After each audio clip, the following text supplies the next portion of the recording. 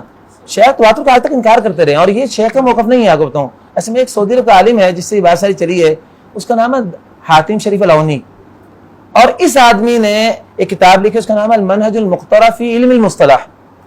یہ کتاب میں نے کافی سال پہلے پڑھی تھی، چونکہ میرا میدان اصول حدیث کا میں سن 2008 میں نے PhD کی ہے، اور سن 2008 میں یہ باتیں میں ان کی باتوں کی بڑی تحقیق کر رہا تھا. چونکہ میرا موضوع کیا تھا کہ قدیم اور جدید منہج کے اوپر جو تقابل ہے، تو مجھے یاد ہے ڈاکٹر سہیل حسن صاحب میرے مشرف تھے، تو مجھے انہوں نے کہا کہ ڈاکٹر صاحب آپ نے ماشاءاللہ کام بڑا اچھا کیا ہے کہ آپ نے غامدی وغیرہ جو جدید دعویٰ کر رہے ہیں کہ فن حدیث محفوظ نہیں ہے اور آپ قدیم کا دفاع کر رہے ہیں، کیا آپ نے یہ بات پڑھی ہے کہ یہ بات خود اہل روایت میں بھی موجود ہے کہ قدیم اور ایک متقدمین ایک متاخرین ہے.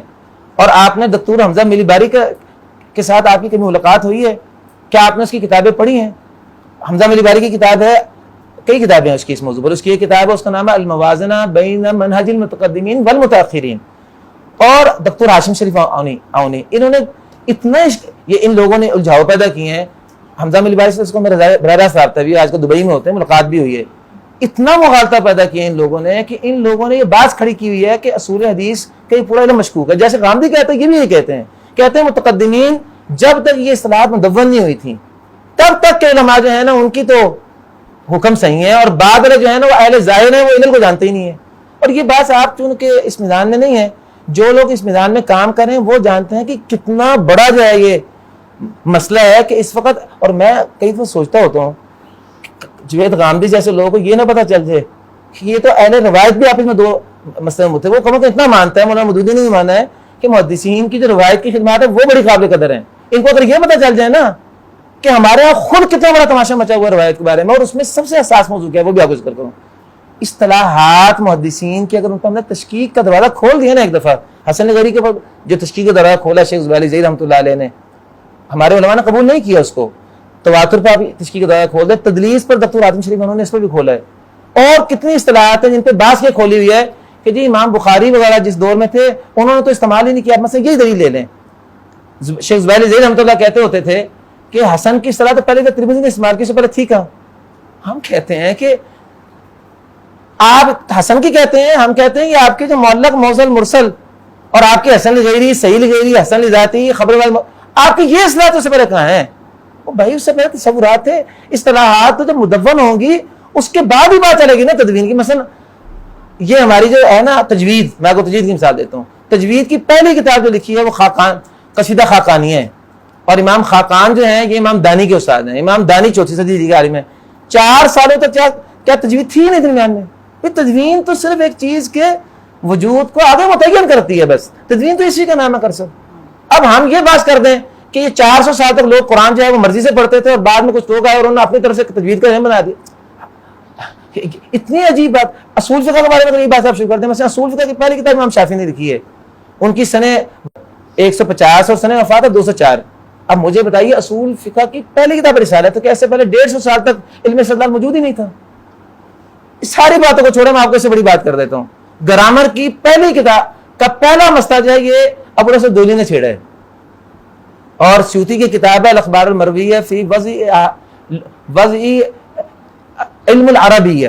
یہ اس موضوع پر ہے کہ علم لغت کیسے مدون ہوا. الاخبار المرویہ فی سبب وضع علم العربیہ امام سیوطی کی کتاب ہے. ابو الاسود دولی آپ کو بتائیے تابعی ہے.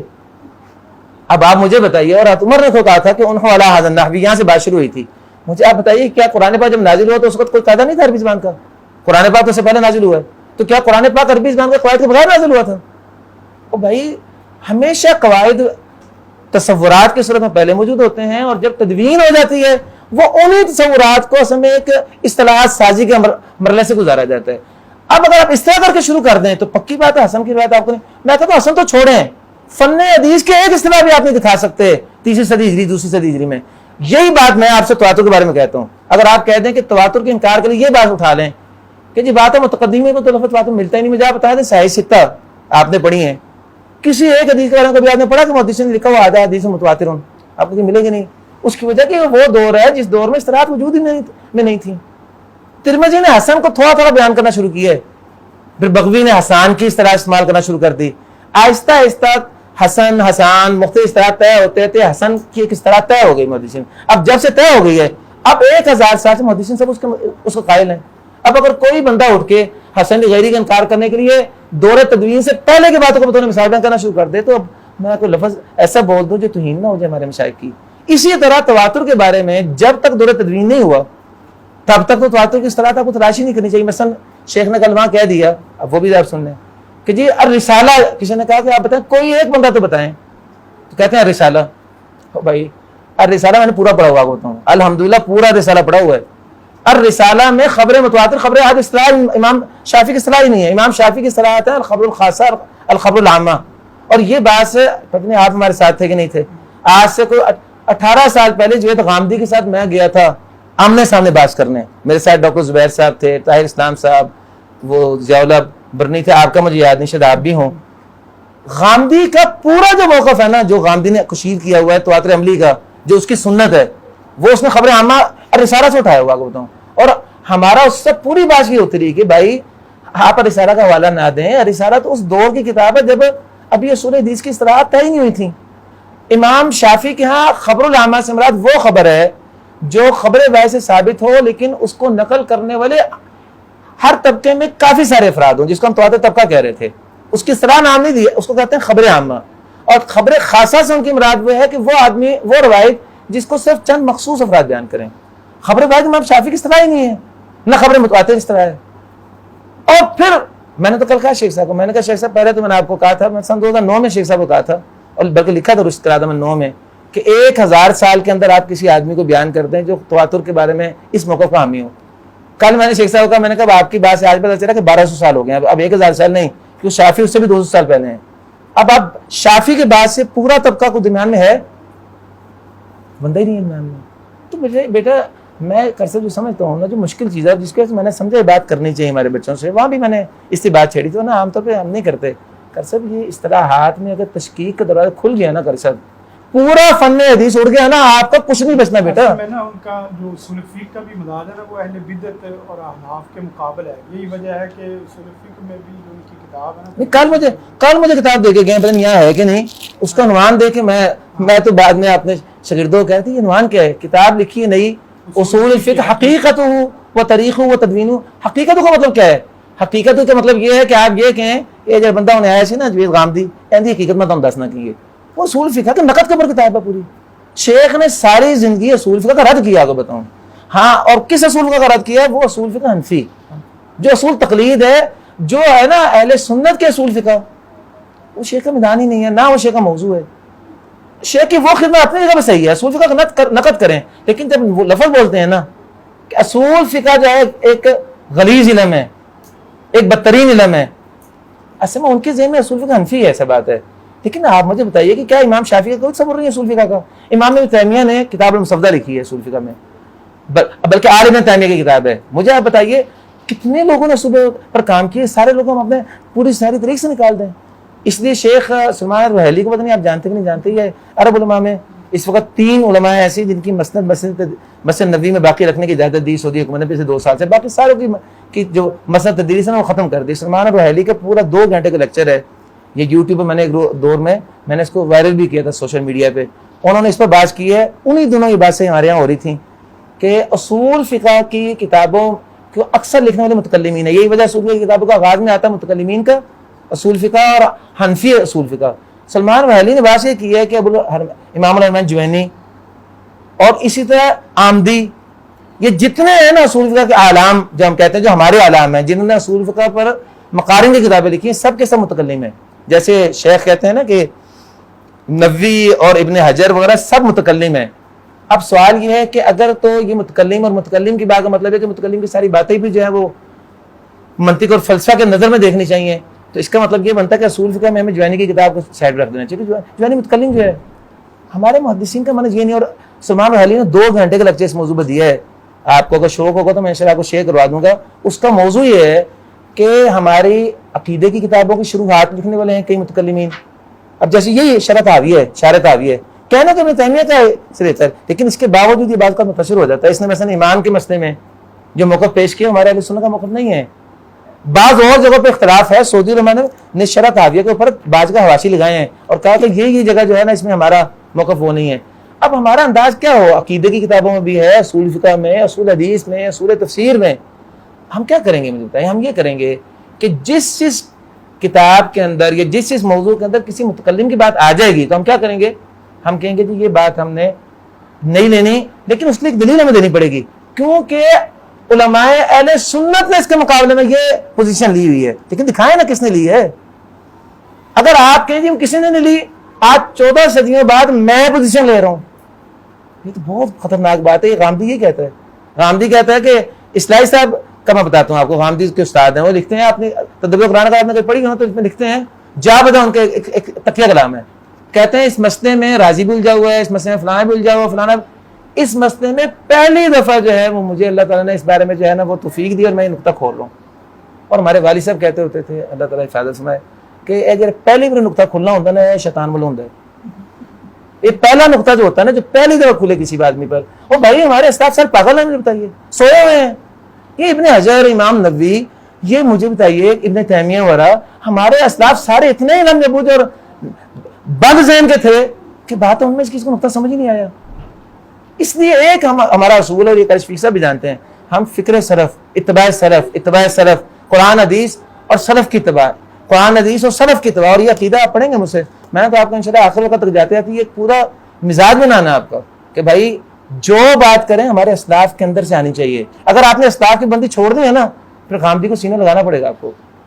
اسلاف میں آپ کا کون حامی ہے اس مسئلے میں, یہ بتائیے.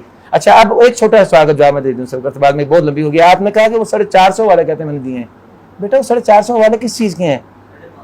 550 کر رہے ہیں, 1000 کر رہے ہیں بھائی, اس میں کوئی فرق نہیں پڑتا. اس میں سے کافی سارے حوالے نور انوار کی 30 جلد میں شیخ نے دیے تھے. یہ اس میں نور انوار ہی کی کتاب کو لے کے نا انہوں نے اب اس کو الگ کر کے کچھ مزید تفصیل کر کے اس کو الگ شائع کر دی ہے. وہ حوالے اس چیز کے ہیں کہ محدثین کے ہاں تواتر کی جو تعریف ہے نا، فنی تعریف تواتر الاسناد کی، اس پر محدثین کے اعتراضات ہیں. ایک حوالہ آپ ایسا پیش نہیں کر سکتے متقدمین میں جو تواتر کے تصور کے انکار پر ہو. اگر یہ ہے تو میں آپ سے کہتا ہوں، اور آپ کی زمینوں نے بھی سوال کیا، سب پہلے میں نے آپ کے پہلے پوچھا کہ آپ کو کچھ سوال تو نہیں پیدا ہو. یہ بچوں نے 4-5 سوال یہاں اٹھا دی، بالکل وہ سوال ہونا بیت العتیق میں ہمارے بچے اٹھا رہے تھے. میں نے مزید وقار صاحب سے پوچھا کل، میں نے کہا آپ نے جو سوالات آج کیے ہیں یہ آپ نے کیے کہ یہ کہاں سے کر رہے تھے؟ کہتے ہیں بچے مجھے بتا رہے تھے. میں نے کہا ہمارے بچے اتنے بیدار مقد ہے، ان کے بچوں کو سوال پہلا سوال کیا تھا کہ شیخ صاحب ہماری اس وقت مدارس کی جتنی کتابیں پڑھائی جا رہے ہیں، ہمارے جتنے علماء اساتذہ ہیں، ہم نے آج تک یہ بات کسی سے نہیں سنی. تو شیخ صاحب یہ موقع آپ نے جو بیان کی ہے، ہمیں کوئی ایسی کتاب بتائیں جس میں ہمیں یہ موقع مل جائے. شیخ صاحب کی کوئی جواب نہیں کسی بات کا. 450 حوالوں کا ایک بات کرے. اچھا اور حوالے دوں کسی پہ، وہ بات میں آپ کو ذکر کرتا ہوں. خبر واحد سے ظن حاصل ہوتا ہے کہ یقین حاصل ہوتا ہے. محدثین میں 2 موقع موجود ہیں. قرص سن لیجیے گا، محدثین میں 2 موقع موجود ہیں. کئی محدثین جیسے ابن حزم کا نام شیخ نے خود لیا، ابن حزم کے علاوہ کئی علماء قائل ہیں اس بات کے کہ خبر واحد مفید للعلم ہوتی ہے. لیکن جن محدثین کے ہاں مفید العلم ہوتی ہے، مفید للظن نہیں ہوتی، 2 قول ہے نا. مفید العلم کے قائلین سینکڑوں لوگ ہیں، مفید للظن کے بھی قائلین سینکڑوں لوگ ہیں. لیکن آپ کو ایک بات ذکر کر دوں، جتنے مفید العلم کے بھی قائل ہیں نا، وہ سب کے سب اس بات پر متفق ہیں کہ بہرحال یہ والا جو علم ہے جو خبر واحد صحیح حدیث سے حاصل ہوتا ہے، وہ صحیح بخاری والی صحیح روایت سے کم تر ہی ہوتا ہے. صحیح بخاری کی جو روایت ہے نا اوپر ہوتی ہے. اور ابن حجر کی بات کر کے بعد میں ختم کرتا ہوں. ابن حجر کی بات میں نے پہلے بھی دہراتا ہوں. ابن حجر نے لکھا ہے کہ الخبر الواحد المحتف بالقرائن جو ہے یہ وہ علم دیتی ہے. شرح نخبہ میں حاشیے میں نیچے لکھا ہوا شرح میں نزہۃ النظر میں ابن حجر کہتے ہیں کہ خبر واحد المحتف بالقرائن سے وہ علم حاصل ہوتا ہے جس کو محدثین تواتر کہتے ہیں. گویا کہ تواتر کی 2 قسمیں ہیں، ایک تواتر اصطلاحی ہے اور ایک تواتر حکمی ہے. تواتر حکمی ہے. اب الخبر المحتف بالقرائن ہوتی کیا ہے؟ خبر واحد، لیکن مقام کیا ہے اس کا؟ تواتر والا. اس سے جو یقین پیدا ہوتا ہے نا، وہ عام خبر واحد المحتف بالقرائن سے کے بغیر وجہ سے یقین پیدا نہیں ہوتا. تو بہرحال بیٹا یہ تو پھر باتیں ہیں بہت لمبی. ابھی تو جو میرے ذہن میں جنرل باتیں میں نے بیان کر دی ہیں. ہاں جی کر سکتے. اب آپ کوئی بات کرنا چاہیں؟ جی بیٹا. ہاں نہیں تواتر بیٹا موجود تھا. آپ بات ہی نہیں سمجھے اللہ کے بندو، آپ بات ہی نہیں سمجھے بیٹا. یہی تو نقطہ ہے بنیادی سمجھنے والا. ہمارا بڑا افسوسناک پہلو، ہمیں یہی نہیں پتا کہ تدوین ہوتی کیا چیز ہے اور تدوین سے پہلے کے دور کیسے. اور بیٹا تدوین کسی، میں تمہیں مثال دیتا ہوں، پیدا جب ہوئے تھے نا تب تمہارا نام نہیں تھا. پیدا تم پہلے ہوئے تھے، نام تمہارے امی ابو نے بعد میں رکھا تھا تمہارا.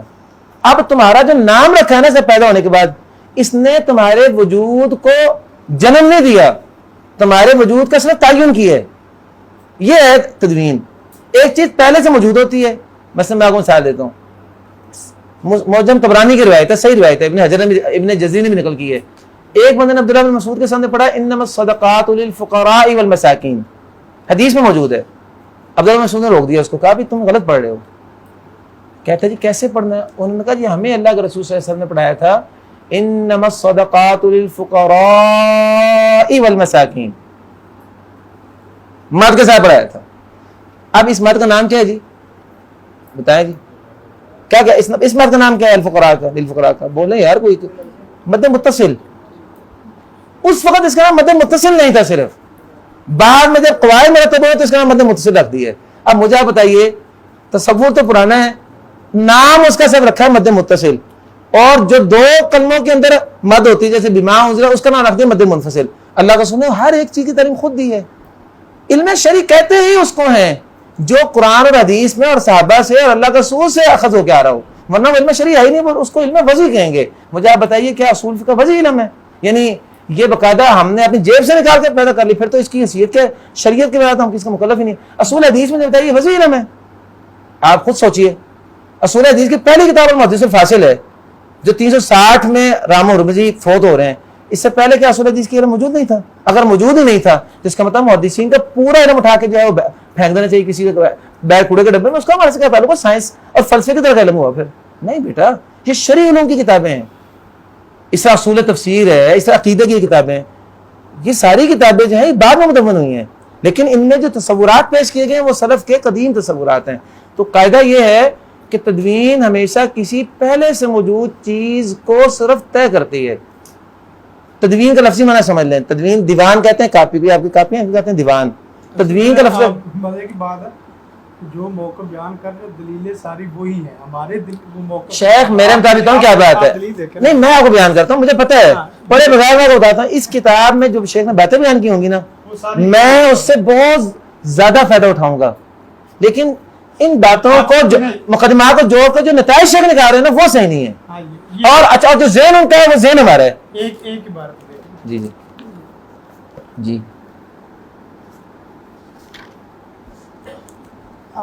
فرماتے ہیں کہ امام دار الہجرہ مالک بن انس الاصبہی نقل ابن حزم فی الاحکام عن المالک بان خبر الواحد العدل عن مثل الى رسول اللہ یوجب العلم والعمل بھی معا.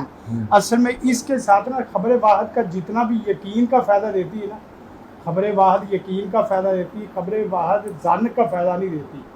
اسی سے ساری ایک پورا صفحہ دیکھ لیں. شیخ میں آپ کو کہتا ہوں بات سمجھیں، خبر اس کو حل کر لیں. سب سے پہلے میں کہتا ہوں اس نقطے کو حل کر لیتے ہیں.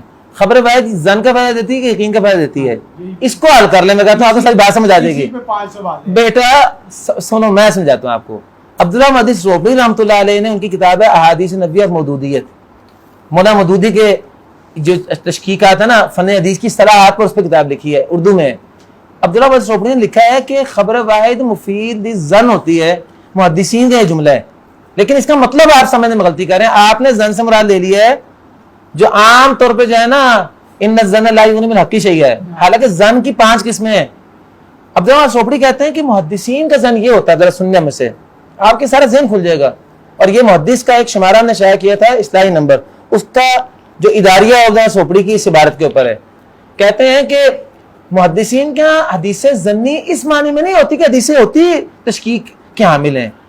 کہتے ہیں اس کی مثال یوں لیجئے کہ عدالت کے اندر کسی مسئلے میں ایک عام فوجی جو ہے وہ پیش ہو کے گواہی دیتا ہے، اور اسی معاملے میں عدالت کے اندر D S P S S P پیش ہو کے گواہی دیتا ہے. کوئی واقعہ ہوا وقوع ہوا کسی جگہ پر، تو ڈی ایس پی اور ایس ایس پی کی بات اگر وہ عام پولیس کے سپاہی کے خلاف ہو جائے تو کیا ہوگا؟ کیا کرے گا عدالت؟ جج کیا کرے گا؟ ڈی ایس پی کی بات کو لے گا، اس کی بات چھوڑ دے گا کیونکہ اس کی بات میں امکان ہے غلطی کا. شیخ الحدیث طالب علم کی لے لیں، شیخ الحدیث طالب علم لے لیں. ایک مسئلہ ایک بڑا عالم بیان کر رہے ہیں، روایت کی بات کرتا ہوں، بات روایت کی کریں کیونکہ استدلال کی بات نہیں ہے. استدلال میں چھوٹا آدمی بس بات صحیح کر دیتا، بات تو دلیل کی ہے. ورنہ یہاں تو شیخ تو میں سے بہت بڑے ہیں ماشاءاللہ، شیخ ثناءاللہ علم میں بھی عمل میں بھی میں تو کچھ شاعر نہیں ان کے مقابلے میں، لیکن اس مسئلے میں جو بات ہو رہی ہے وہ دلیل کی ہو رہی ہے. اور یہ موقف شیخ صاحب کا نہیں تمام علماء کا ہے. اور والد صاحب اس مسئلے میں شدید، یہ محض بات آپ سے بیان کروں، میں نے والد صاحب سے ساری باتیں سنی آگے بتاؤں، بلکہ شیخ صاحب سے والد صاحب کے ہم نے سامنے اس موضوع میں بات سنی، میں 19 میں شریک تھا، بلکہ میں آپ کے آنے سے پہلے بیان کر رہا تھا، چلو ریکارڈنگ میں بھی آ جائے. قاری ادریس اور عاصم صاحب کے شیخ صاحب سے اس مسئلے میں بات ہوئی ہے. اصل میں قرآن صاحب کو بڑی حساسیت ہے اس مسئلے میں، چونکہ میں نے آپ کو بتایا کہ ہمارے قرأتیں متواتر شاعرہ کا سارا مسئلہ اڑ جاتا ہے. قاری ادریس صاحب نے کہا کہ ساتھیوں میں سے ہے نا تو شیخ صاحب تسی نہ گلاں کریا کرو، ساڈا بھی سانو نہ ڈسٹرب کرو برائے مہربانی ہے. ساڈا تواتر دا مسئلہ قرآن کا سارا مسئلہ ساڈا تواتر نہ چلتا پیا. اگر تجھے خبریں لا دیتی تو ساری خبر روایت تو ساری شاہدہ کراتا صحیح نہیں، وہ ساری قرآن بن جائیں گیا، اسی کتنے جائیے. اور قاری ابراہیم صاحب کے ساتھیوں میں سے کلاس فیل مدینہ نشین میں شیخ صاحب، قاری ابراہیم صاحب کے ساتھ بھی میں نشست میں موجود تھا. قاری ابراہیم صاحب نے بھی یہ بات شیخ صاحب کو کہی. بات یہ ہے کہ دیکھیں آپ نا جب کسی مسئلے پہ بات کریں نا اس کے تمام جوانب پہ غور کر لیں کہ زد کہاں پڑ رہی ہے، اس کی زد کہاں پڑ رہی ہے. بیٹا اتنا آرام سے آپ، اور خاص طور پہ آپ سے ایک نصیحت کروں گا، بیٹا جس مسئلے پر 1 نہیں 2 نہیں 3 نہیں 10 محدثین نہیں سینکڑوں محدثین کی طرف نہ ہو تو بیٹا اس مسئلے میں سب سے پہلے رک جانا چاہیے انسان کو. یہ ہمارا عقیدہ سلفی جو ہے نا یہ ہمیں اس بارے میں توجہ دلاتا ہے. ہم سب یہاں تک بات کریں جو شیخ کی بات ہے کہ خبر واحد ظن سے مراد جو فلاسفہ نے لیا ہوا نا، یہ جو جوید غامدی مراد لیتے جو غامدی نے ظن سے مراد کیا لیا ہے. حدیثیں جو ہے نا یہ اصل میں مجموعہ رتب و یابس ہیں، اصطلاحی صاحب کا لفظ ہے.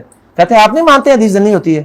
عبدالرحمن صوبری کہتے ہیں ہم یہ نہیں مانتے، ہم تو یہ کہتے ہیں کہ ظن کا معنی یہ ہے کہ اگر ایک آدمی عدالت میں پیش ہونے کے بعد اپنی گواہی پیش کرے اور اس سے زیادہ اقوی آدمی اس کے مقابلے میں گواہی پیش کر دے تو اقوی کے مقابلے میں ہم اس آدمی کی گواہی کو چھوڑ دیتے ہیں چونکہ اس کی بات میں ظن ہے. لیکن اس سے اگلا جملہ عبداللہ صوبری بولتے کہتے ہیں لیکن اگر بات پیش کرنے والا بندہ پولیس کا ایک ادنا سپاہی ہے اور اوپر کا کوئی بندہ اس کا مخالف نہیں ہے تو پھر اس آدمی کی بات کا وہی مقام ہوگا جو ڈی ایس پی اور ایس ایس پی کی بات کا مقام ہے. یہ مراد ہے محدثین کا ظن سے. اب بات سمجھ آئیے آپ کو ظن کا مطلب کیا ہے.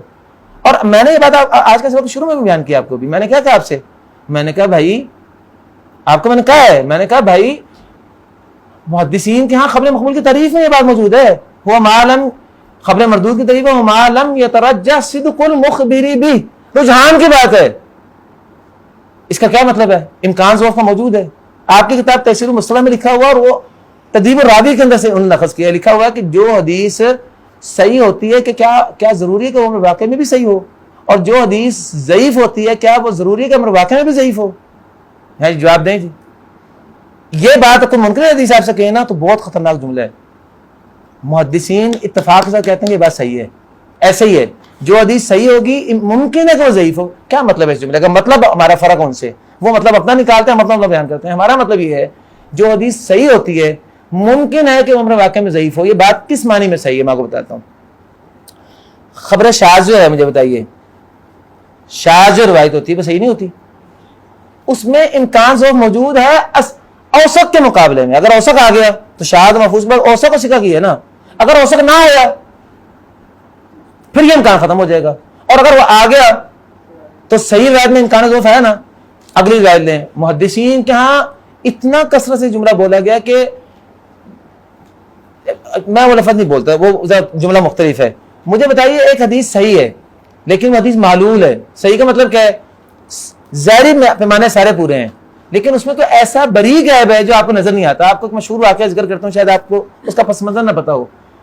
امام مسلم جو ہے نا, یہ ابو زرع رازی کے پاس بیٹھے ہوئے تھے. ابو زرع رازی نے ایک حدیث بیان کی اور کہا کہ یہ حدیث ضعیف ہے. امام مسلم کہنے کہ تو صحیح ہے. امام ابو زرع نے کہا کہ مسلم نے کہا مجھے سمجھا دیجئے. ابو زرع کہتے ہیں کہ بھی میں تمہیں سمجھا نہیں سکتا, کیونکہ علت ایسی نقد کو کہتے ہیں قضا کو جو ظاہری نہ ہو اور قادے بھی ہو اور عام آدمی کو سمجھایا بھی نہ جا سکے. فن کے ماہر کو سمجھ آتا ہے صرف, اس لیے جہازہ محدثین کا فن ہے. پھر وہ ایک عالم اور کے پاس گئے جو اس زمانے کا بڑا عالم تھا علل کا. اس نے کہا میں بھی کہتا ہوں کہ حدیث ضعیف ہے. امام مسلم کہتے تھے صحیح ہے, حتیٰ کہ امام بخاری کے پاس آئے ہیں. یہ مشہور واقعہ, آپ نے اس واقعے کا آخری حصہ سنا, اس سے پہلے واقعے کی تفصیل نہیں پتا. تو امام بخاری بھی کہتے ہیں کہ بات ہے کہ آپ کیا کہتے ہیں اس حدیث کے بارے میں؟ امام بخاری کہتے ہیں حدیث ضعیف ہے. امام مسلم کہتے ہیں حدیث صحیح ہے. کہتے ہیں مجھے آپ سمجھائیے. پہلے دونوں نے کہا تھا ہم سمجھا نہیں سکتے آپ کو, کیونکہ ایسے میں ایک تعلق ہوتا ہے استاد شاگرد کا. اگر میرے سے کوئی تعلق آپ میں سے کسی کا گہرا ہوگا نا تو پھر میں محنت کر کے سمجھانے کے لیے کوشش کروں گا. امام بخاری نے امام مسلم کو بات سمجھانے کے لیے خوب محنت کی, زور لگایا, ایک ایک چیز بڑی تفصیل سے جا کے. پہلی کلاس کا بچہ ہم سے اجتہاد اور قیاس کا فرق پوچھنا شروع کر دے, ہم اس کو نہیں سمجھائیں گے. لیکن اگر استاد اس کا عزم کر ہی لے میں نے سمجھانا, اور بچے کی طرف استاد کی اتنی توجہ تو استاد سمجھا جاتا ہے. تو امام بخاری کا مشہور جملہ ہے دعنی ان اقبل رجلیک, اے امام مجھے آپ اجازت دیجیے, میں آپ کے, امام مسلم نے کہا کہ مجھے اجازت دیجیے میں آپ کے قدموں کو بوسہ دینا چاہتا ہوں. آپ نے مجھے اتنی بات گہری سمجھائی آپ نے. بیٹا یہ جو معلوم حدیث ہوتی ہے نا یہ ظاہر بالکل صحیح ہوتی ہے لیکن اس کے باوجود ضعیف ہوتی ہے اندر سے. اب اس کو الٹا کر لیں ذرا, وہ جو محدثین کا قول ہے نا کہ ایک ضعیف حدیث کے لیے بھی ممکن ہے کہ امر واقع میں وہ صحیح ہو. بیٹا یہ حسن گری کیا ہوتی ہے مجھے بتائیے؟ حدیث ضعیف ہوتی ہے لیکن وہ حدیث جو ہے وہ مختلف حدیثوں سے مل کر مجموعی طور میں جا کے صحیح ہو جاتی ہے, اور اس میں امکان صحت ہوتا ہے. اگر وہ امکان شیخ نہ ہو, شیخ زویل زیری رحمۃ اللہ علیہ کا سمجھ یہی بنیادی بات نہیں سمجھ آئی تھی. میں شیخ ندیم ظہیر صاحب چونکہ ان کے خاص شاگرد ہیں, باتیں ہوتی ہیں. بات ہے کہ ہم تو الحمدللہ جہاں بات کرتے ہیں اللہ کے فضل و کرم سے, اللہ کا فضل ہے الحمدللہ, اپنی بات کو کے اوپر میں نے دیکھا جواب نہیں لوگ دیتے. شیخ زویل ظہیر رحمۃ اللہ علیہ ایک جملہ لکھا کرتے تھے, کہتے ہوتے تھے کہ 0 جمع 0 جمع 0 جمع 0 جمع 0 برابر 0 آتا ہے. ہم کہتے ہیں بات ہی غلط ہے. ضعیف حدیث کس نے کہا 0 ہے؟ بھئی ضعیف حدیث تھا ما لم یترجح صدق المخبر به. یہ ہے تعریف ضعیف حدیث کی محدثین کیا. کیا مطلب؟ وہ حدیث جس کی صحت کا امکان راجع درجے میں ثابت نہیں ہو سکا. کیا مطلب؟ مرجوح درجے میں اس میں صحت ہوتی ہے. اس لیے اگر ایک ایسی ضعیف روایت ابن حجر نے شرح النخبہ میں اور تمام اصول حدیث کی کتابوں میں لکھا ہوا کہ ضعف مختلف طرح کے ہوتے ہیں. کچھ ضعف منجبر ہو جاتے ہیں, کچھ ضعف منجبر نہیں ہوتے. اچھا جو ضعف منجبر ہو جائے تو کیا مطلب ہے؟ اس ضعف کے اندر صحت کا امکان تھا تو منجبر ہوا نا. اگر اس میں ضعف میں صحت کا کوئی پہلے ہی نہیں تھا تو مجھے صحیح کیسے بن سکتی ہے وہ؟ بڑی بڑی باریک باتیں ہیں اصول حدیث کی, اور میں نے آپ کو دماغ میں ذکر کیا. توضیح الافکار ضرور پڑھیے گا. توضیح الافکار میں کتاب ہی شاید پہلی دفعہ سنی ہو, لیکن میرے دادا جو ہیں اس کتاب کو پڑھایا کرتے تھے, اور وہ اصولی تھے بڑے. کہتے ہوتے تھے کہ یہ کتاب جس بندے نے نہیں پڑھی نا وہ بندہ فن حدیث کے گہرائی میں نہیں اتر سکتا کبھی بھی. بیٹے بات یہ ہے کہ, اور صاحب توضیح الافکار تواتر کے سب سے بڑا ناقد ہے, میں آپ کو یہ بھی بتا دوں. لیکن صاحب توضیح الافکار نے تواتر کا رد نہیں کیا, تواتر کو سمت دی ہے کہ تواتر سے مراد اصل میں گنتی نہیں ہوتی. انہوں نے کہا تواتر سے مراد اصل میں ایک خاص قسم کا یقین کا درجہ ہوتا ہے جو عام خبر روایت سے حاصل نہیں ہوتا. اور جب کوئی روایت خبر روایت کے اندر سے ہو کے آ کے اس درجے تک پہنچ جائے یا خبر روایت کے باہر سے اس درجے تک پہنچ جائے تو اس کو متواتر کہیں گے, چاہے وہ تعریف ماروا عدد کثیر یستوی العدد کبھی پہ نہ ہی اترے. اصل میں پس منظر جو ہے نا سیوطی کا, سیوطی نے لکھ دیا تدریب راوی میں کہ متواتر روایت جو ہے نا کم از کم اس کا درجہ جو ہے وہ 4 ہے, اور نہیں کم از کم 10 لکھا ہے. یہ بات بالکل بڑی کچی سی بات ہے. 10 کیا ہوتا ہے؟ بس اوقات جب تک متواتر نہیں بنتی نا, بس اوقات 400 طرق بھی ہو سکتے ہیں وہ, اور وہ باقاعدہ متواتر نہ ہو. بات ہے کہ یقین پیدا ہوا کہ نہیں اس میں, اور یقین سے مراد علم کے مختلف درجے ہیں. علم کا وہ درجہ جو اعلیٰ درجے کا علم ہے, اس لیے تواتر سے مراد محدثین کا علم کا اعلیٰ درجے کا پہلو ہے, ابتدائی درجے کا علم نہیں ہے. بس یہ بات ہے. آپ یہ بات کریں, ایک نمبر 2 آپ یہ بات کریں کہ جو اصل میں بتیوں نے کام شروع کیا ہوا نا, کہ انہوں نے کسی حدیث کے قبول اور رد کا جو یہ معیار بنا دیا نا کہ حدیث متواتر کی خبر واحد ہے, اس کا کوئی محدث قائل نہیں ہے. محدثین کا خرص ذرا غور کیجیے گا, محدثین کا قبول اور رد کا معیار کیا ہے؟ 5 شرطیں. وہ کہتے ہیں خبر مقبول ہے یا خبر مردود ہے, مقبول ہوگی تو یہ شرطیں ہیں, مردود. محدثین کا کسی حدیث پہ عمل کرنے کا بنیادی پیمانہ یہ ہے. یہ تو کسی کا پیمانہ نہیں ہے کہ حدیث آتا سب پر پوچھو کہ متواتر کا خبر واحد ہے. اصل میں یہ جو ہے نا معتزلہ, انہوں نے اصل میں اصول بنایا کہ خبر اسی چیز کو انہوں نے بنایا ہے. اور شیخ حفیظ اللہ اصل میں اس مقدمے کو غلط, اور یہ بات ٹھیک ہے, لیکن اس مقدمے کو غلط ثابت کرتے کرتے آپ محدثین کے مسلمات کے اوپر نہ بات کر دیں, ورنہ وہ اصل میں بات آپ صحیح کر رہے ہیں, لیکن اس سے جو نتائج نکلیں گے نا دوسری طرف, وہ فن حدیث کے اصطلاحات پر تشکیک کا مسئلہ شروع ہو جائے گا. ہاں جی بیٹا, میں آپ سے پہلے مجھے پتہ چل گیا کیا سوال آپ کا. مجھے آپ سے پہلا سوال ہے, جب آپ کہتے ہیں کہ خبر بعد مفید علم ہوتی ہے, ہم شیخ سے پوچھتے ہیں, یہ ماشاءاللہ آپ کے استاد تنویر صاحب آپ بتائیں جی, جب آپ کہتے ہیں خبر بعد مفید علم ہوتی ہے, علم کا کیا مطلب ہے؟ آپ کو اس پر اعتماد ہو جائے نا. علم کا مطلب یہی ہے نا, مفید یقین کہہ لیں یا مفید علم کہہ لیں. علم اور یقین ایک معنی میں, یعنی دونوں الفاظ ملتے ہیں. ایک لفظ ملتا ہے کہ خبر واحد مفید علم ہوتی ہے, اور ابن حزم نے جو لکھا ہے مفید یقین ہوتی ہے. علم کا مطلب کیا ہے؟ یعنی وہ آپ کو شک سے نکال کر آپ کا ایک ذہن اس پر مطمئن ہو جاتا ہے, یہی ہے نا علم سے مراد. اس کو کہتے ہیں یقین. یقین کو ایسی چیز تو نہیں ہے کہ وہ آسمانی درجے کی چیز ہوتی ہے. اچھا, اب یقین کے آگے 4-5 درجے ہیں. ایک اعلیٰ درجے کا یقین ہوتا ہے, ایک ادنیٰ درجے کا یقین ہوتا ہے. عین الیقین نہیں ہوتا. آپ نے بتایا کہ یقین کو شاہی نہیں ہے, تو یہ کیا ہے؟ عین الیقین, حق الیقین, کیا یقین کو شاہی نہیں ہے؟ مجھے بتائیے. پھر آپ ایسا کریں, کام کہیں, پھر آپ کے شک ہی ہوتا ہے, علم میں یقین ہوتا ہے کوئی نہیں کبھی. بھئی علم 2 درجہ کا ہوتا ہے, یہ شکی علم ہوتا ہے, یہ یقین علم ہوتا ہے. اب آپ جب کہتے ہیں تواتر کا رد کرنے کی بات کرتے ہیں, تو تواتر رد میں یہ بات اگر شروع کر دیں کہ تواتر جو ہے وہ اس میں یقین کا فائدہ دے ہی, یہ فلسفہ ہے. اور بھائی خبر واحد میں یہی فلسفہ تو ہم بیان کر رہے ہیں. ہم کیا کہہ رہے ہیں کہ خبر واحد مفید علم ہوتی ہے, کیا مطلب مفید یقین ہوتی ہے. تو اس کا مطلب یقین تو آپ خود انکار کر رہے ہیں. جہاں تک آپ کی یہ بات ہے نا کہ بطور اصطلاح, ہاں ہم نے شیخ اصلی صاحب سے جو پڑھا ہے, آپ تو تنقید کر دیں, ماشاءاللہ ہم سیکھیں گے. ابھی بھی استاد جی نے جو ہے نا وہ حضرت کی جب بات ہے نا تواتر کی حضرت کی بات ہے بھائی, اس وقت انہوں نے سارے اقوال سنانے کے بعد نا لمبے چوڑے اقوال سنانے کے بعد انہوں نے یہ بات کہی تھی کہ العلم چھڑا وہی چھوڑا, یعنی یہاں پر اتفاق نہیں ہو سکتا. تو مطلب یہ ہے کہ اصطلاح تو ہے, اصطلاح کا تصور ہے, لیکن جو فلاسفہ والی, منطقیوں والی, کلامیوں والی اصطلاح ہے یا جسمانی وہ استحقاق کے تاریخ میں اختلاف نہیں میرا خیال ہے میں آپ کی جملے کو یاد کرتا ہوں. آپ نے یہ جملہ آپ نے بولا ہے نا, اسری صاحب سے میرا بھی استفادہ رہا ہے الحمدللہ. میں نے اپنے مقالے کی مختلف فصلیں اسری صاحب کو دکھائی تھی جب چھپی ہیں. دیکھیں اس کا مطلب بالکل دوسرا ہے. وہ جس میں آپ نے لفظ بولا ہے نا, وہ لفظ یہ بولا ہے کہ جب اس کی وہ عدد والی باتیں ہیں, کوئی کہتا ہے 70 ہو, کوئی کہتا ہے 40 ہو, کوئی کہتا ہے 10 ہو, بھئی یہ تو فضول چیزیں ہیں نا. اس کے تو بڑے ناقرین ابن تیمیہ جو ہے مجموع فتاوی کا 18ویں جلد میں بڑی تفصیل سے اس کا رد کر رہے ہیں. تذیل الافکار سب سے سخت ہے اس معاملے میں. اور یہ جو شیخ کہتے ہیں نا کہ 450 علماء لکھے ہیں, ان میں سے آدھے اس میں یہ باتیں بیان کر رہے ہوں گے.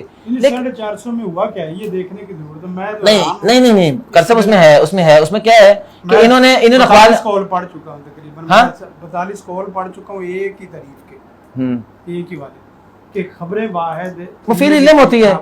نہیں مفید کرسب جو کہتے ہیں نا خبریں زن کا فائدہ دیتی ہے, ان کے یہاں بھی زن سے مراد وہ زن تو ہے نہیں جو کہ فلاسفہ نے لیا ہوا ہے. وہ زن بول کے مراد وہ بھی علم لیتے ہیں. اس سے فرق تو کیا آ رہا ہے؟ جو کہتے ہیں مفید علم ہوتی ہے عمومی, ان کی بات ہے مطلق, اور جو کہتے ہیں مفید زن ہوتی ہے ان کے کچھ تھوڑی سی تفصیل ہے. وہ تفصیل کیا ہے جو عبدالرحمن صوبری نے بیان کی کہ وہ اس اپنے سے زیادہ اثر روایت کے مقابلے میں اس کے اندر زن کا امکان ہے, اور اگر اس کے مقابلے میں اس سے زیادہ اثر روایت نہ آئے تو پھر مفید علم ہے. ان کے یہاں زن سے مراد صرف اتنی سی بات ہے. تو یہ اختلاف لفظی ہے محدثین کا. کھانے پر بھی یہ بات ہوئی تھی کہ ہنفیوں نے سب سے اس کا غلط استعمال کیا. اصل میں ہمارا شیخ, پھر میں آپ سے بات کہتا ہوں نا, پھر آپ ایک کام کریں, شیخ میں ہم یہ کرتے ہیں نا کہ حنفیوں اور ہم حنفیوں معتزلیوں کو غلط کہیں نا, ہم محدثین کے فن کے اوپر کی باتیں شروع کر دی ہم نے. مسئلہ تو یہی ہے. اچھا میں بھی یہ سمجھتا ہوں شیخ کا جذبہ جو ہے نا وہ صحیح ہے, چونکہ اصل میں حنفیوں کا تماشا آپ جانتے ہیں. اس کے مقدمے کے اندر خود لکھا ہوا ہے ہاں جی کہ مولانا استاد جی کہتے ہیں کہ میں نے یہ کتاب جو لکھی نا تھوڑا خط تھا تو لکھ کر میں نے پیش کیا مولانا جیانی رحمۃ اللہ کے سامنے. تو انہوں نے کہا کہ الحمدللہ آپ نے بھی اپنا نام جو ہے دفاع صحیح ہینڈ میں نہیں, میں کہتا ہوں بہت بڑا دفاع ہے. جو اس کا مقصد پیش کیا وہ یہی ہے کہ میں مجھے آپ ایک بات بتائیے, یہ جو بات حنفیوں کی ہے زن یقین کی, اس بات کا کتنا نقصان ہے حدیث کے مقام کے اوپر.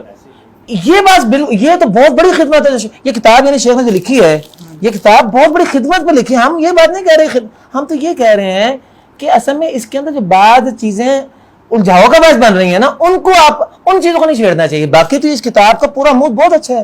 مجھے بتائیے, یہ تو شیخ نے کتاب لکھی ہے نا, اس سے پہلے شیخ البانی کی بھی کتاب ہے اس موضوع پر. شیخ البانی کی کتاب ہے اور یہ اس کا ترجمہ عبدالرشید اظہر صاحب نے کیا تھا رحمۃ اللہ علیہ, اور ادارہ مجلس تحقیق اسلامی نے اس کو شائع کیا ہے.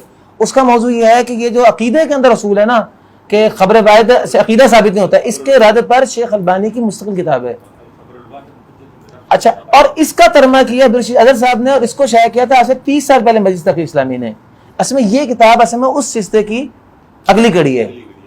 اب اس اعتبار سے کتاب بہت مفید ہے. اور عطا اللہ حنیف بوجانی رحمۃ اللہ علیہ کی آپ جو بات کریں, اس میں کیا شبہ ہے کہ جو بندہ اس موضوع پر بات چھیڑے گا, شیخ کا بنیادی دعویٰ تو یہی ہے نا. اصل میں جو سوالات پیدا ہوتے ہیں نا, اس میں شیخ جب کلام کرتے ہیں نا تعبیر میں کئی چیزیں ایسی ہیں جو اس میں الجھاؤ کا شکار ہو جاتی ہیں. اصل میں اس کی تعبیر تھوڑی سی صحیح ہونی چاہیے. اصل میں نا انہوں نے شیخ پتہ کیا ہے, سب علم ہے کہ ایسی ویسی بات نہیں کہ آپ لڑکے سے توڑ دے. عبداللہ بن سبا یہودی سے بات کی, شیطان کو دشمن بنایا, عبداللہ بن سبا کو یہودی بنایا, ادھر سے پھر آگے معتزلہ والی بات کری, ادھر سے قبر والی بات کری. تو وہ ہے کہ یہ نہیں, اور ادھر سے جملہ اور بولا نہیں, ادھر کو اور جملہ بولا ہے. اتنا جملہ بولتے پہنے کہ محدثین میں اکثر کلامی تھے, اور اس لیے پچھلے 1000 سال میں کوئی مطلب بولا نہیں کہ سارے کلام سے متاثر ہو گئے تھے. یہ منطقی فلسفی رگڑتے رہے, اور نتیجہ کیا نکالا تو کچھ ہے ہی نہیں ہے ہم سے. اچھا چلو نتیجہ آپ یہ بھی نکالتے ہیں, قرآن کا رگڑا پھر گیا کہ جا کے قرآن کا متواتر پکی بات ہے نا, اس کو آپ کہاں کریں گے. بلکہ میں آپ کو ذکر کروں, یہ بات ابھی تک میں نے ذکر نہیں کی, یہ بھی سن لیں. تواتر اسنادی کی کوئی مثال نہیں نا فن حدیث میں, ایسے ہی ہے نا. قرات میں ذرا سنیں میری بات ہے, سنیں. تواتر اسنادی کی قرات میں ہزاروں مثالیں ہیں. تواتر اسنادی کی جس کی بات شیخ کر رہے ہیں کہ ایک فلسفہ ہے, یہ فلسفہ اس معنی میں کہ اس کی مصداق کوئی نہیں ہے. قرات میں اس کی سینکڑوں مثالیں ہیں, اور اس کی وجہ بھی ہے. اس کی وجہ میں آپ کی وجہ بتاتا ہوں, اس کی وجہ کیا ہے شیخ, اس کی وجہ کیا ہے. نہیں شیخ ایسا نہ کریں نا, ایسا نہ کریں نا, ایسا نہیں کرنا چاہیے. نہیں, اس کا مطلب یہ نہیں, پھر شیخ پر ایک کام کرنا چاہیے. تواتر پر بات کرنے سے پہلے آپ پہلے شروع میں کہہ دیں کہ میری جو آج تواتر کی بات ہے نا, یہ صرف مخصوص دائرے میں ہوگی, ورنہ میں تواتر کے بارے میں قاریوں کے تواتر میں کوئی بات نہیں کر رہا ہوں. اس کا استثناء کریں نا پھر پہلے. اور یہ اچھا محدثین پہ بھی نہ کریں, محدثین کے بھی نہیں رد شیخ رد کر رہے ہیں حنفیوں کا اور معتزلہ کا, اور رد درمیان میں ابن حجر اور امام نبوی کا بھی کر رہے ہیں ساتھ ساتھ. یہ کیا ہو رہا ہے مجھے بتائیے. ابن حجر نبوی تو سب سے بڑے خادم اصول حدیث کے.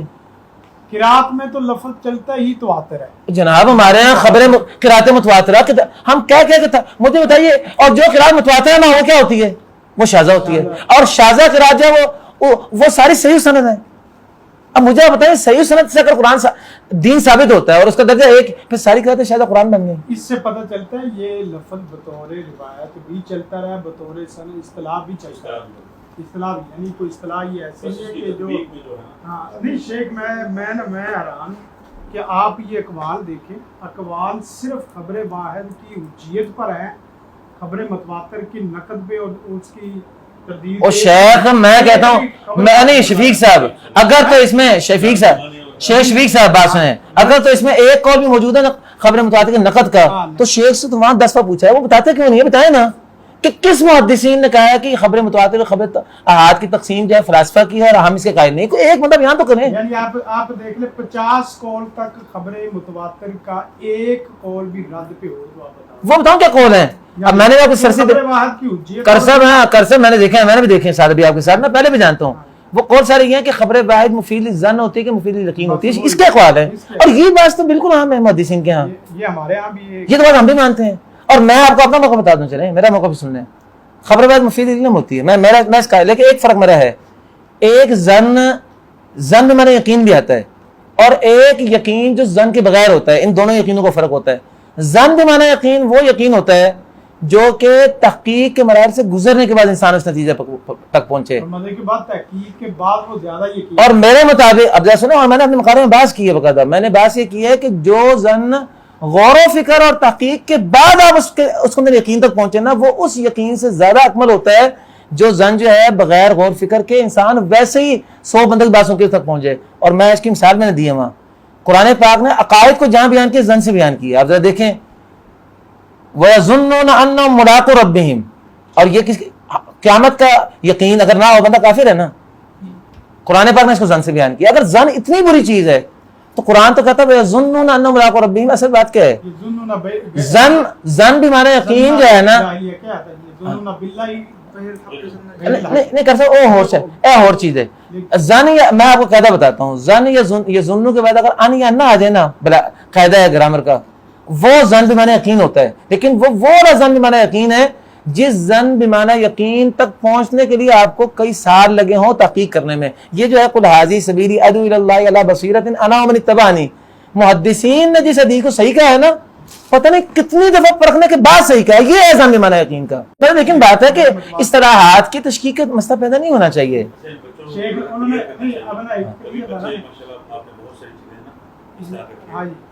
ایک ہے جو سب سے بڑی بات ہے شروع میں کی نا, انہوں نے کہا کہ تواتر سے اتنے بڑے یقین کا ملبہ ہمارے اوپر کر دیا گیا ہے کہ جو یقین حاصل کرنا ممکن ہی نہیں ہے. یہ جملہ غلط ہے, یہ جملہ غلط ہے بالکل, یہ جملہ غلط ہے.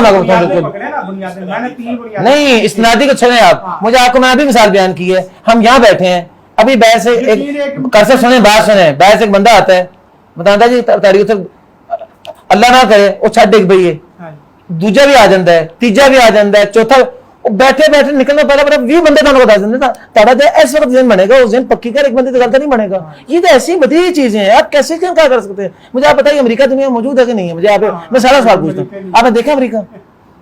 اور آپ کو جنہوں نے خبر دی ہے وہ عادل لوگ ہیں کہ ہمیں تو پتہ ہی نہیں, لیکن اتنے زیادہ لوگوں نے خبر دی ہے کہ آپ یہاں بیٹھ کے کہیں امریکہ نہیں ہے, آپ کو لوگ پاگل کہیں گے. اور بھائی یقین ہے, یقین اس کا نام ہے. اور یہ کہنا کہ یہی وہی تعریف جو استاد جی مدنی صاحب بناتے ہیں, کہتے ہیں کہ پہلے تعریف اور تصور غلط ہوتا ہے. اجماع کا ہم نے پہلے تصور اور تعریف. اچھا کل شیخ نے ایک بات اور کی, میں وہ بھی بتا دوں آپ کو. کہتے ہیں کہ یہ جو یقین کی تعریف کرتے ہیں نا, تو ایت کبھی فلسفتاً حاصل ہی نہیں ہو سکتا. میں سوچتا تھا وہاں بیٹھ کے, کیونکہ ہم نے اپنے اساتذہ سے پڑھا ہے محدثین کی تعریف. آپ دیکھیں کتنی زبردست ہے. محدثین نے لکھا ہوا ہے کہ ما رواؤ جماعت یا عدد کثیر یستحیل العادۃ تواتع مع الکذب, اور اس میں لکھا ہے عادتاً, عادتاً اس پہ جھوٹ کا استعمال نہ ہو. عادتاً, یہ لفظ عادتاً کا مطلب کیا ہے؟ شیخ نے شاید غور نہیں کیا, شیخ بار بار بول رہے تھے, میں سوچا تھا لفظ محدثین کے طریقے میں تو عادتاً کا لفظ بھی ہے. یہ عادتاً کا مطلب کیا ہوتا ہے؟ عادتاً کا مطلب ہے کہ جو ہمارے رواجات کے اندر کسی چیز کے اندر یقین کے مرلے پیدا کرنے کا اصول ہے نا, فلسفے کی تو بات ہی نہیں ہو رہی. فلسفے میں تو میں کہتا ہوں 2 کروڑ بندے بھی ایک بات بیان کر دیں نا, تو ہونے کو تو آپ کہہ دیں, میں پچھلے بیان کر رہا تھا کہ اے سامنے پہ دڑکا اے نہیں پہ سامنے نہاتے آ رہے پڑے ہو سکتا میں نہ کھڑے ہوئے اے ہو سکتا جتنے مرضی فرض کی جو بہ کے, اس کی بات نہیں ہو رہی. عادتاً عرفاً آپ کے رواجات میں, مجھے آپ بتائیے اس کو آپ دیکھ رہے ہیں نا, اس کو دیکھنے کے بعد جو یقین پیدا ہوا ہے یہ یقین مراد ہے. اور یہ یقین جو ہے آپ, اور اس یقین سے بہت کم تر یقین شیخ نے مان لیا ہے. وہ کیا؟ خبر بات کو مفید علی نے مان لیا ہے. اگر ایک آدمی سکھا ہو اور اس کی بات سے یقین حاصل ہو سکتا ہے, تو مجھے بتائیے 1000 آدمی اگر سکھا ہو اور اس کی بات سے زیادہ یقین حاصل نہیں ہوگا.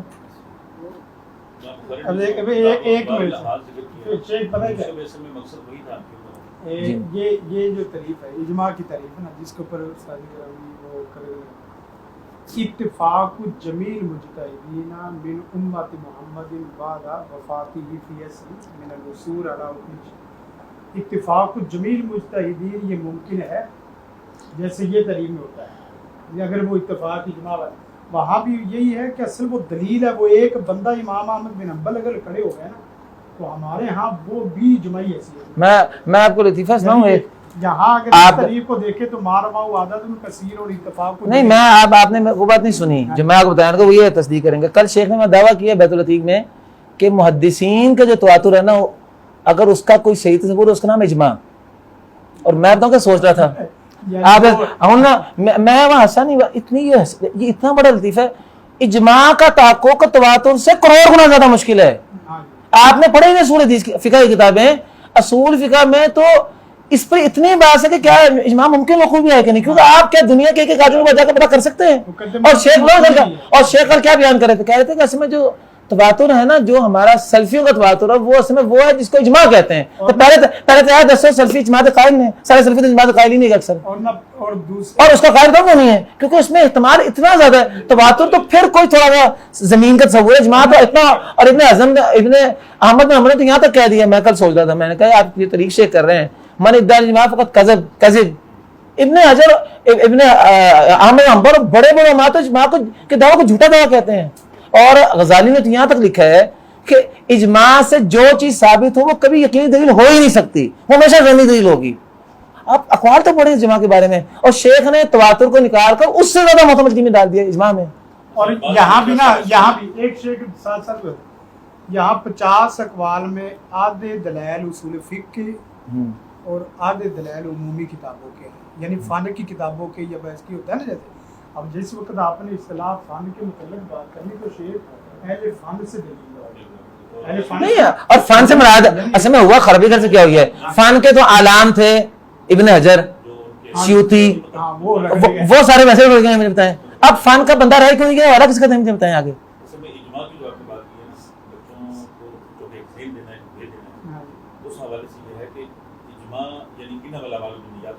ہاں جی جی نہیں, لیکن نہیں اجماع کی طریق نہیں ہے نا.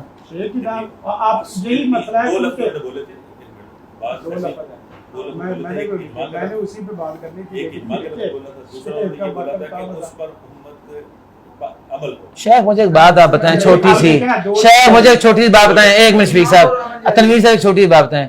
یار ہم تواتر کا لفظ اتنا الرجی کیوں ہے جبکہ ساری مدیث استعمال کر رہے ہیں, ہم اس کو تواتر ہی کیوں نہ کہہ دیں. اور میں آپ کو ایک بات اور ذکر کروں, ذرا غور کیجئے, ذرا اور غور کیجئے, ایک منٹ ذرا اور غور کیجئے. اسری صاحب بھی آپ کو بتاؤں, میں اسری صاحب بیٹھا, اسری صاحب بڑی اچھی اور سمجھداری سے گفتگو کرتے ہیں. آپ کو بتاؤں اسری صاحب ایسی باتیں نہیں کرتے. آپ ذرا سن لیجئے ذرا. اجماع جو ہے, میں آپ کو مثال سے سمجھاتا ہوں, آپ کو بڑی جلدی سمجھ آ جائے گی اجماع اور خبر کا کیا فرق ہوتا ہے. بیٹا اجماع ہے فقہ اصول فقہ کی اصطلاح, کتاب و سنت سے جب آپ استدلال کرتے ہیں نا, استدلال 2 طرح کا ہوتا ہے. ایک ایسا استدلال ہوتا ہے جس کو تمام علماء بالاتفاق ایک ہی طرح سے نکالتے ہیں, وہ ہو گیا اجماع. اور دوسرا جو ہے یہ اصطلاح کس کی ہے, یہ فقہا کی. اچھا ابھی میں نے اگلی بات کریں گے, ذہن میں رکھیے گا, بڑی گہری بات ہے. اگلی بات ہے, اگر کوئی بندہ استدلال کرے کتاب و سنت سے اور اس سلسلے میں اس کی وہ اکیلی رائے ہو یا اس مسئلے میں ایک سے زیادہ علماء کے اقوال ہوں اور واپس مختلف ہوں، تو یہ ہے غیر اجماعی استدلال۔ اب آپ ذرا یہ اجماعی استدلال کی چیزوں میں سے میں ایک بات بیان کرتا ہوں، استدلال کی چیزوں میں سے کیا تو ابوبکر رضی اللہ تعالیٰ عنہ پہلے خلیفہ ہیں مسلمانوں کے، حضرت عمر دوسرے خلیفہ ہیں، حضرت عثمان تیسرے خلیفہ ہیں، حضرت علی رضی اللہ تعالیٰ عنہ چوتھے خلیفہ ہیں؟ یہ حدیث ہے؟ مجھے آپ بتانا تو ٹھہر جائیں یہاں، یہ حدیث ہے، یہ موضوع حدیث ہے۔ اگر کوئی بندہ اس کو حدیث بات میں آتا ہے یہ موضوع ہے، اس نے اللہ کے ساتھ بہتان باندھا ہے، اللہ کے ساتھ کوئی ارشاد نہیں ہے ایسا۔ لیکن امت کا اس میں اجماع ہے۔ اجماع بیٹا خبر کی بات ہی نہیں ہے، اور بات یہاں ہو رہی ہے نبی صلی اللہ علیہ وسلم کی نسبت سے جو احادیث آپ کو پاس آ رہی ہیں بطور خبر نسبت رسول کے اعتبار سے کچھ حدیثیں ایسی ہیں جن کے بارے میں 1000% کنفرم ہے کہ اللہ کا رسول نے ہی فرمایا اور کسی کا کوئی اختلاف نہیں اس پر، اس کو کہتے ہیں متواتر۔ نیچے کی باتیں چھوڑ دیں، اور خبر میں سے وہ چیزیں جن کے بارے میں ایک یا دو رائے ہیں یا ہو سکتی ہیں، ایک کہتا ہے کہ اللہ کے رسول کا ارشاد ہے، دوسرا کہتا ہے نہیں یہ اللہ کے رسول سے ثابت تو ہے لیکن ضعیف ہے، اس کو کہتے ہیں خبر بھائی۔ شیخ جو انہوں نے تواتر بیان کیا ہے وہ تو اجماع والا، یعنی امت کے عمل کا تعلق تواتر حدیث میں کہاں آتا ہے؟ اجماع کا تعلق حدیث ہے، اجماع خبر کی اصطلاح ہی نہیں ہے بیٹے، بڑی عجیب بات ہے۔ ایک اصطلاح اور ایک تعریف سے بھاگے اور ایک ایسی تعریف میں آگے ہیں جو تعریف دنیا کے کسی بندے نے وہ یعنی کہا نا، ایک تو محدثین نے وہ ثابت کی ہو اور دوسری وہ امت کے عمل میں ہو۔ امت کے عمل میں تواتر حدیث کا، اصول حدیث کا نہیں، جوید غامدی نے یہ تعریف کیا، اگر آپ کو یا جوید غامدی نے کیا کیا ہے، جوید غامدی تواتر عملی اسی کو کہتا ہے۔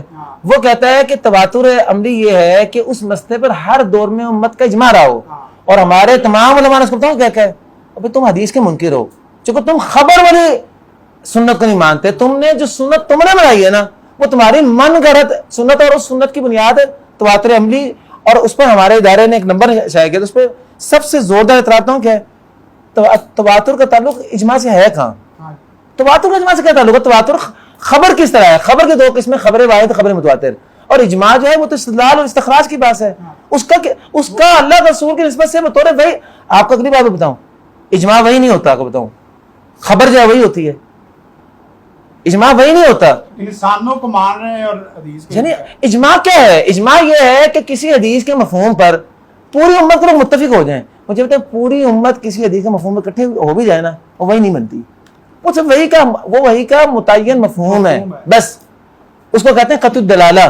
خود شیخ کہہ رہے ہیں قطعی دلالہ، قطعی ثبوت۔ یہ اجماع بیٹا یہ قطعی دلالہ کا مسئلہ ہے، اس کا ثبوت سے کوئی تعلق نہیں۔ ثبوت کہتے ہیں کسی چیز کی بحثیت نسبت رسول جو ہے بحث کو آگے بڑھایا جائے۔ جب کوئی چیز نسبت رسول کے حیثیت میں ثابت ہو تو اس کو کہتے ہیں کہ یہ چیز ثابت ہے۔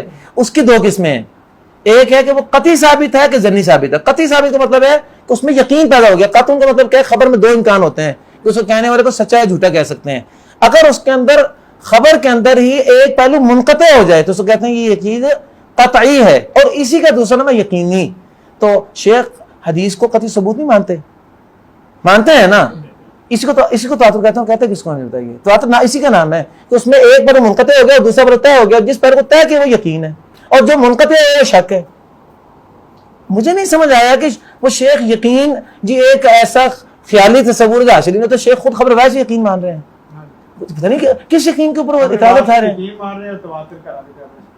حالانکہ اگر ایک آدمی کی خبر سے یقین مل سکتا ہے تو 50 آدمی اگر اس جیسے آ جائیں تو پھر یقین کو نہیں مل سکتا بھائی۔ ابن تیمیہ کے لفظ ہیں، فتاوی ابن تیمیہ کے مجموع فتاوی کے 18ویں جلد میں لفظ میں آپ کو بتاتا ہوں، مجھے لفظ یاد ہیں۔ ابن تیمیہ کہتے ہیں کہ وہ لوگ بڑے غافل ہیں جنہوں نے تواتر کو عدد سے محصور مانا ہے۔ بسا اوقات یقین افراد کی کثرت سے حاصل ہوتا ہے، لفظ بتا رہا ہوں آپ کو، اور بسا اوقات یقین افراد میں موجود صفات کی قوت سے پیدا ہوتا ہے۔ یعنی بس اوقات افراد ایک ہوتے ہیں، فرد ایک ہوتا ہے، لیکن اس کا مقام 50 افراد کے برابر ہوتا ہے۔ کہتے ہیں وہ لوگ بڑے غافل ہیں جنہوں نے صرف افراد کی کثرت کو یقین کا پیمانہ بنا دیا ہے۔ صحیح بات یہ ہے، اور اگلا جملہ بڑا اہم ہے، کہ بسا اوقات افراد کی کثرت سے یقین پیدا ہوتا ہے۔ اس کا مطلب ابن تیمیہ تواتر عددی کے قائل ہیں۔ جب تواتر عدد سے یقین پیدا ہو جائے، یقین پیدا ہوتا ہے، کیوں نہیں پیدا ہوتا؟ ابھی بتایا آپ کو بیٹا، یعنی مجھے عجیب اب یہ بات سمجھ نہیں آ رہی کہ باہر سے آپ کو ایک بندہ کے خبر دے کہ باہر یہ واقعہ ہو چکا تو آپ کو علم حاصل ہو گیا. اگر یہ یوجب علم العمل ہو گیا, اور اگر یہی بات آپ کو 50 بندے آگے بتا دیں تو پھر یوجب علم العمل نہیں ہوتا. یہ عجیب ہے, یہ الٹا ہے, یہ تو الٹا معکوس بات ہے. یعنی ایک بات اگر ایک آدمی بیان کرے تو یوجب علم العمل ہو گیا نا, تو اگر وہ بات 50 علماء بیان کر دیں پھر شیخ تداد نو مارو گولی, تداد اور قول ہے غلط. صرف تداد جو ہے نا, صرف تداد کو معیار بنانا کتنی عمدہ بات ہے تجھے اس کا سنانے کی. کہتا ہے کہ تداد کو آپ اثر نہ بنائیں, آپ یہ کہیے کہ جب تک یقین پیدا نہیں ہوتا. ویسے محدثین کی طریق بڑی اچھی ہے, ما رواو عدد کثیر, کتنے عدد کوئی طے نہیں کیا. ما رواو عدد کثیر یستل, وہ 3 سے بس اوقات 3 کے عدد سے بھی یقین تک آ جاتا معاملہ, اور بس اوقات 300 سے بھی نہیں آتا. اب یہ کہنا کہ ایک ہی گل ہے جی, گل تو بڑی واضح ہے. ایک نہ نہیں آ جاتا علم تو 3 نال کیوں نہیں آ سکتا جی, تو 300 نال کیوں نہیں آ سکتا. ہاں 300 دنال آوے تے یقین بنے گا, تے تواتر بنے گا, اگر نہ آوے تو پھر تواتر نہیں بنے گا. بات بڑی سیدھی سی ہے. یہ نہیں سمجھ آیا کہ ان کو, میں نے دیکھا 2-3 چیزوں سے نا, جیسے مطلب الرجک ہوتا ہے نا, ایک عدد کا نام آتے ہی الرجک ہو جاتے ہیں. حالانکہ آپ عدد سے الرجک نہ ہو, آپ یہ کہیے کہ عدد کو آپ کلی قاعدہ نہ بنائیں, یہ بات کہیے بس. شیخ فی مدنی صاحب نے جامع رحمانیہ میں بات کی تھی, انہوں نے کہا کہ امام بخاری نے باب باندھے ہیں, باقی شیوخ نے جو ذکر کیا ہے, تو اس کا مطلب یہ ہے کہ آپ اصطلاح کے تصور میں بات کریں, اصطلاح کے وجود میں بحث نہ کریں. اور شیخ قرصب محققین کا انداز بتاؤں کیا ہے, میں آپ کو بتاتا ہوں. محدثین کا انداز یہ ہے کہ یار یہ جو ہے نا مرسل حدیث ہے, مرسل حدیث کے بارے میں حنفیہ یوں کہتے ہیں, شافعی یوں کہتے ہیں, اس بارے میں تحقیق کر کے دلائل کی روشنی میں یہ والی بات صحیح ہے. یہ انداز ہوتا ہے. آپ کہیے کہ اس مسئلے میں تواتر کے بارے میں آپ کو بتاتا ہوں کیسے کریں. تواتر کے بارے میں جی علماء محدثین کے 5 موقف ہیں. پہلی طریق یہ ہے, اس پہ یہ اعتراض ہے, دوسری طریق یہ ہے, اس پہ یہ اعتراض ہے, تیسری طریق اس پہ یہ اعتراض ہے, چوتھی طریق یہ ہے, اس پہ یہ 5ویں والی طریق صحیح ہے, اور محققین میں سے فلانا اس کا قائل ہے, اس پہ کوئی اعتراض نہیں ہے. یہ ہے علمی انداز. اور ایک انداز کون کہ اس بارے 1000 سال میں جی 50 محدثین نے بات کی, ساری فضول ہیں, میں بتاتا ہوں صحیح بات کیا ہے. یہ کیا انداز ہے مجھے بتائیے. یہ علم کا انداز ہی نہیں. علم کا انداز کون کہ آپ باقاعدہ اقوال بیان کریں, اقوال میں تجزیہ کریں, دلائل کی روشنی میں آپ تحقیق کریں, اور ایک قول کو تحقیق کے ساتھ یہ محققین, میرا بتاؤں کیا بات ہے, محققین کا تواتر جو ہے وہ اس کو تلاش کرنے کی کوشش کریں. آپ وہ جو تواتر کے فضول اقوال ہے نا, ان کو رد کریں, ان کو بھی لکھیں, اور ان کو لکھنے کے بعد ان پہ اعتراضات کریں. لیکن شیخ کے بارے میں افسوس ہے, میں یہ کہوں گا کہ شیخ تو ہر قول پہ اعتراض کرتے ہیں. میں یہ آپ کو کہتا ہوں, آپ لکھ لیں آج کے بعد, کسی جگہ شیخ تنویر صاحب پوچھتے ہیں, آپ ان کے نیچے چل رہی ہیں کہ شیخ تواتر کی کوئی صحیح طریق آپ بھی لکھ دیں, کوئی ایک ایسی طریق جس میں کوئی ایک محدث آپ کے ساتھ ہو, تو ہم ٹھیک ہے, بات سمجھ آ گئی, علم کی بات ہو رہی ہے. بلکہ کل ایک وقت میں سن گیا تو اسلامی شفیع مدری صاحب نے سوال ان کی بات کا, انہوں نے بات کی ارشاد فرمائی کہ ایک طالب علم کے سوال ہے جو آگے بڑھ رہا ہے, وہی جو ابن حجر اور دیگر نے بات اس کا رد کر رہے ہیں.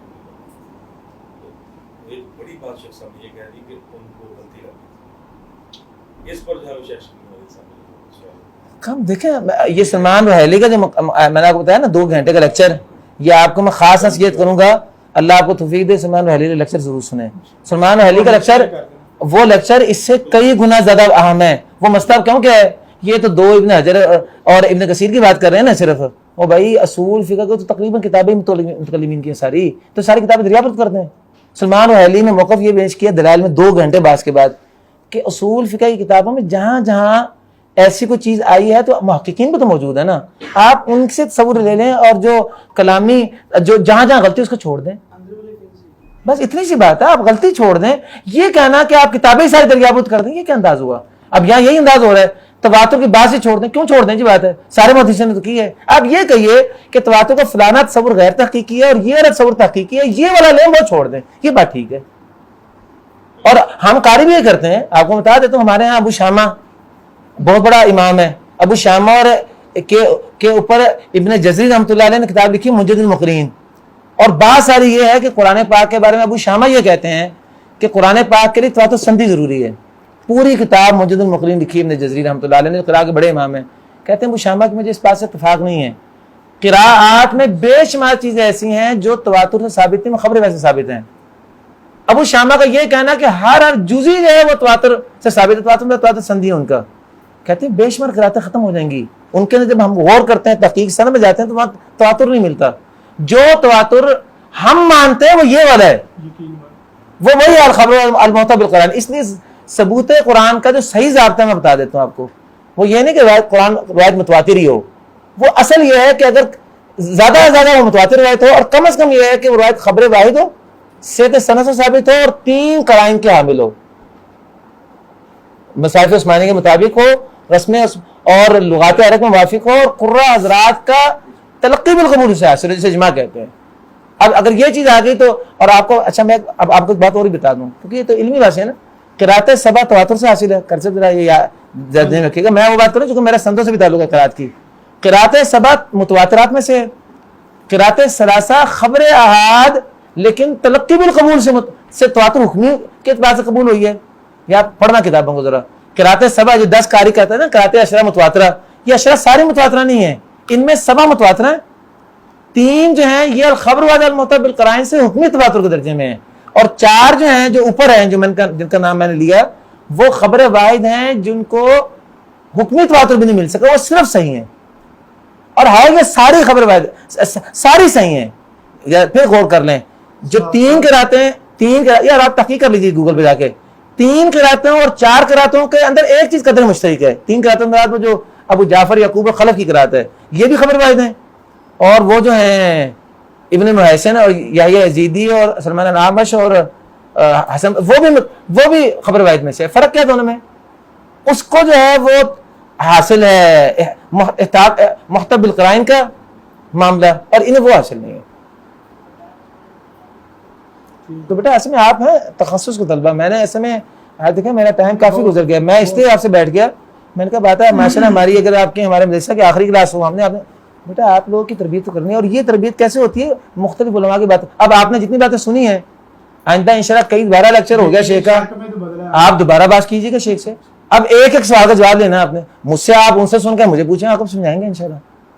اصل میں نا ہمارا میں نے نا وہ شیخ کو نا ہر اشتہار میں تھا تعارفی نشید، میں نے کہا یہاں تعارفی نہیں ہوگی، شیخ سے میری بات باقاعدہ ہمارا اشتہار، میں نے کہا بھی ہم لوگ تو کافی پیسٹ اشتہار کرنے کے قائل ہی نہیں، اس بحث کے اوپر شیخ مقدمہ باندھیں گے، اس کے اوپر ہم سوالات اور جوابات لیں گے، اگر سوالات تعارفی ہے نا تو سیدھی بات ہے، تعارفی خالی کے کیا فائدہ ہے، ہم نے اشتہار بھی یہی دیا اور اس میں کہی ہے کہ لیکن یہ کہ وہ شیخ کا تھوڑا سا وقت دفتر میں زیادہ لگ گیا، وہ لوگ تھے۔ بہرحال بیٹا یہ نا علم جو ہے نا، علم ایسی چیز ہے کہ آپ نا، یہ بعض علماء نے یہ نصیحت بھی لکھی ہے کہ کبھی ایک عالم سے علم حاصل نہیں کرنا چاہیے، ہمیشہ آپ کو ایک سے زیادہ علماء سے بات پوچھنی چاہیے، اس میں آپ کو اصل میں تنقیح کا موقع ملتا ہے، علم اصل میں تنقیح کا نام ہے، آپ کو بتاؤں جنرل بات ہے تو کوئی بندہ بھی دعویٰ کر دے، اور بڑے بڑے علماء جو ہیں بڑے بڑے علماء ہوتے ہیں، لیکن بعض اوقات اللہ رب وہ یعنی شیطان تو ساتھ لگا ہوا ہے، شیطان بڑے عالم کے اوپر بھی حملہ ور ہوتا ہے، چھوٹے عالم کے اوپر بھی حملہ ور ہوتا ہے۔ آپ نے تو یہ 1 گھنٹہ 1.5 گھنٹہ لی نا، ہم نے